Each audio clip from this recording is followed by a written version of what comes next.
이번 시간에는 운영체제, 운영 기법에 대해서 같이 한번 살펴보도록 하겠습니다. 자, 첫 번째 일괄 처리 시스템이요. 일괄 처리 시스템은 컴퓨터 초기에 이제 사용하던 그런 방식입니다. 얘는 일정 양이 됐던 일정 기간 동안 데이터를 모아서 한꺼번에 처리하는 그런 방식을 보고 우리가 일괄 처리 시스템이라고 그렇게 불러요. 얘는 이제 한꺼번에 모아서 처리하기 때문에 컴퓨터를 효율적으로 이제 사용할 수 있어요. 주로 이제 하는 게 이제 급여 계산, 지불 계산, 연말 결산 이런 업무에 주로 사용되는 게 일괄 처리 시스템입니다.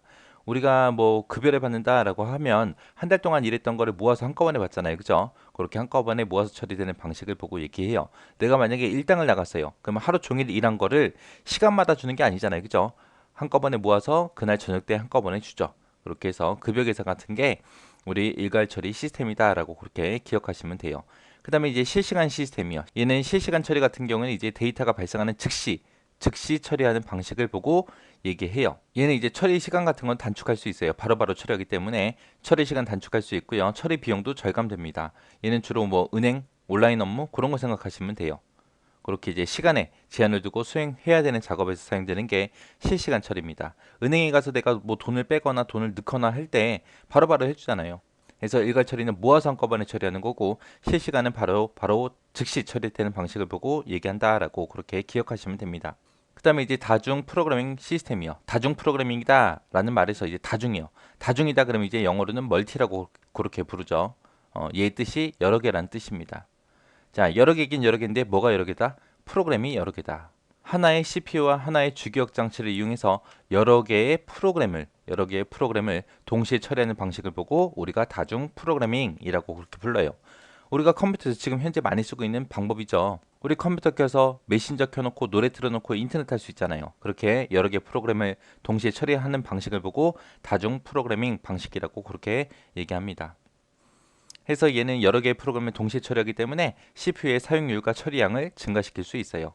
그리고 하나의 주기억 장치에 두 개 이상의 프로그램을 기억시켜 놓고 하나의 CPU로 대화하면서 그렇게 처리하는 방식을 다중 프로그래밍이라고 합니다.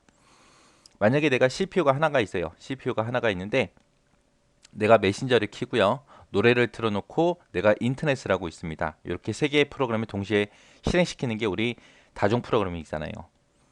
여기서 이제 우리 CPU는 사람으로 따졌을 때 사람의 뇌라 그랬어요. 내가 만약에 국어, 영어, 수학 세 과목을 내가 공부하겠다라고 했을 때 그 세 과목을 동시에 공부할 수 있어요? 없어? 없어요. 그래서 우리는 공부할 때 어떻게 해요? 시간을 나눠서 몇 시부터 몇 시까지 영어, 몇 시부터 몇 시까지 국어, 몇 시부터 몇 시까지 수학하고 그렇게 시간을 정해놓고 하죠. 그거랑 마찬가지예요. 또 여기서 이제 동시에 처리된다라고 표현을 했는데 실제로는 동시에 처리되는 게 아니에요. 그럼 어떻게 처리되냐? 메신저한테 1초라는 시간 나눠주고요. 노래 듣는 프로그램한테 이제 1초 시간 나눠주고 인터넷한테 1초라는 시간 나눠줘요. 나눠주고 메신저가 먼저 CPU에 들어가서 1초 동안 뭔가 처리하고 나오면 그 다음에 이제 노래가 들어가서 처리하고 나오고요. 그 다음에 이제 인터넷 들어가서 처리하고 나오고 그 다음에 메신저 들어가고 노래 들어가고 인터넷 들어가고 이렇게 해서 번갈아 가면서 이렇게 실제로 처리가 됩니다.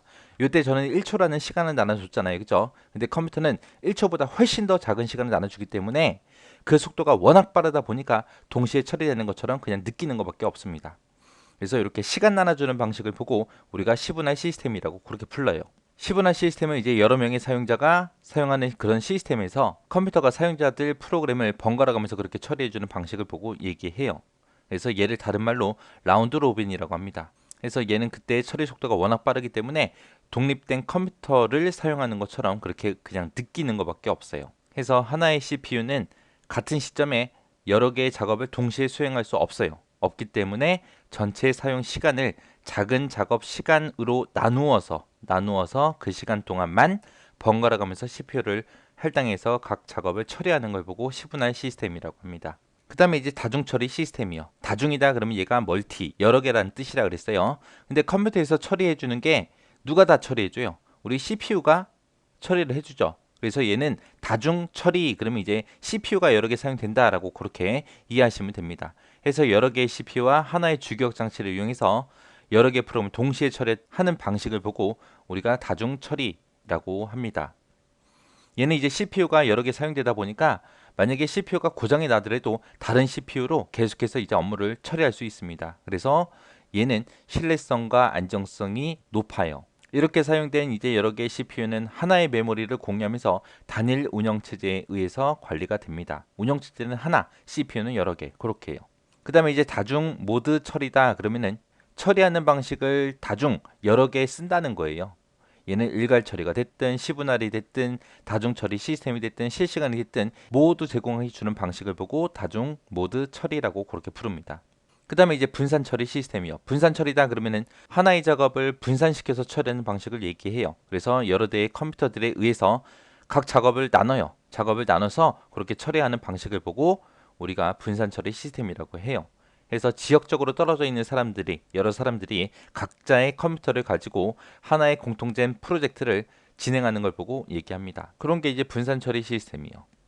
이렇게 해서 이제 운영 체제의 운영 기법에 대해서 같이 한번 살펴봤습니다. 여기서는 각 처리 시스템마다 전부 다 이제 특징들이 다 있죠. 그 특징들 잘 구분할 수 있게 여러분들이 정리하고 지나가시면 됩니다.